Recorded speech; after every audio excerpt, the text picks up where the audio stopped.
This is part 2 of a video series where I try and create names for the Paradox Pokemon introduced in Pokemon Scarlet and Violet.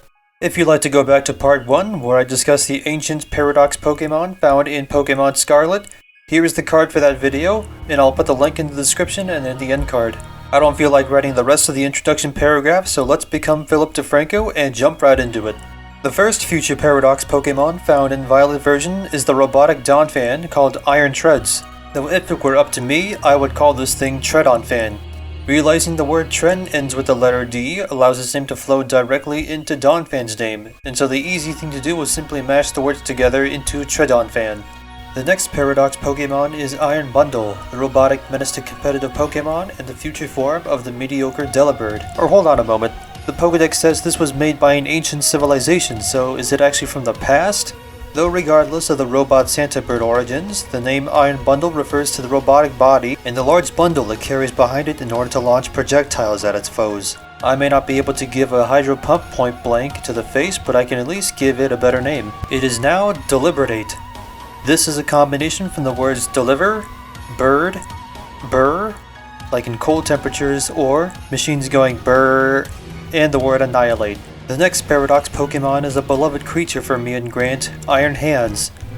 The Pokedex claims Iron Hands was the result of a top-tier athlete receiving robotic enhancements in order to continue its athletic career past its prime, though the Pokedex never actually specifies whether the athlete in question was a human or a Hariyama, or why there seem to be hundreds of them present in Area Zero. Let's not worry about that. The new glorious name I give to Iron Hands is Yokozuna.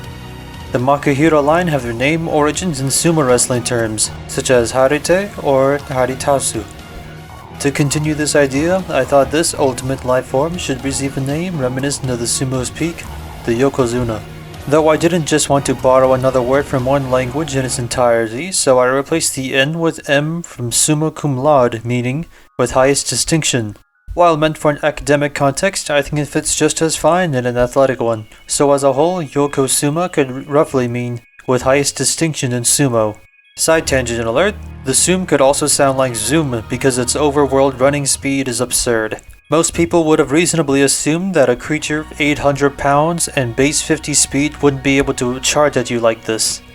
We then move on from one of our personal favorites to what may be the community's least favorite Paradox Pokemon, the supposed product of a Hydreigon and a robot that fell in love, Iron Jugulis.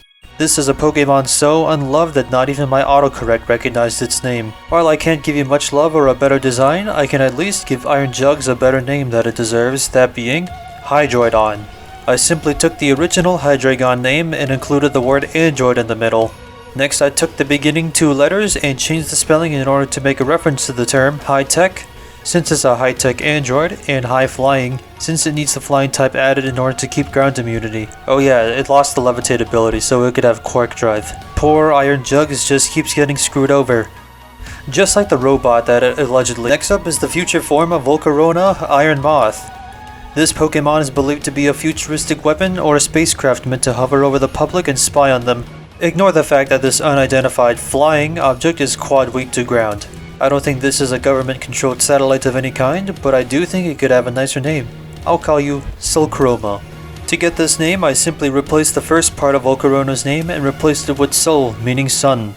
Then the rest of the name was simply replaced with the idea of chrome and chrome finishes, because everything is chrome in the future, presumably like the future Iron Moth hails from. The next Paradox Pokemon is another personal favorite of mine, the Tyranitar from 1 billion years in the future, Iron Thorns. A pseudo-legendary Pokemon with 1 billion years of advancements and augmentations, and it actually has a lower base stat total than Tyranitar. Oh yeah, same with Iron Jugs. This Mechagodzilla traded its sinister power of darkness in exchange for electricity that it harvests in order to unleash deadly attacks and take an even greater advantage of the Quark Drive ability. Even though it received a downgrade in raw stats, I can still at least give you a consolation prize of a better name. Harness the power of lightning, Thoranitar. To get this name, all I did was simply replace the first part of Tyranitar's names with Thor. I think you know who that is for better or for worse. Not only do Thor and Iron Thorns wield the power of thunder and lightning, both of them are actually movie stars. I thought of that last part while recording, so maybe there was actually 2 reasons why the name is perfect for Thoranitar. The final Paradox Pokemon for this video is my favorite Paradox Pokemon, not including Koraidon or Miraidon. This is Iron Valiant, a combat machine inspired by 2 different Pokemon, those being Mega Gardevoir and Mega Gallade. It has the large white dress from Gardevoir paired with the blades of Gallade and was designed to be the ultimate Psychic-type battle machine. Which is a wonder why it isn't even Psychic-type, but instead draws its powers from Gardevoir and Gallade's secondary types. I'm not saying I could do a better job at creating a killer robot, but I could at least come up with a more thoughtful name, that being Valiant. The first step was to take the name Gallade and try to combine it with Valiant, creating a great fusion of the 2 names. From there I suddenly remembered the Kingsman series and thought of a way to somehow add Galahad into the name, and later the word Paladin. This did take a while, but the effort was well worth it as it resulted in the final name, Valiant. And so these are all the names I made for the Violet Paradox Pokemon. Give a final round of applause to Treadon Fan, Deliberdate, Yokozuna, Hydroidon, Solchroma, Thoranitar, and Gallion. So what did you think of these names? Comment your favorites or share the other ideas you may have had. Hit the subscribe if you'd like to see me go over all the DLC Paradox Pokemon once they are released, or maybe even check out part 1 where I go over the Scarlet Paradox Pokemon. But until the next time we meet again, thanks for the watch, leave a like, and have a good one.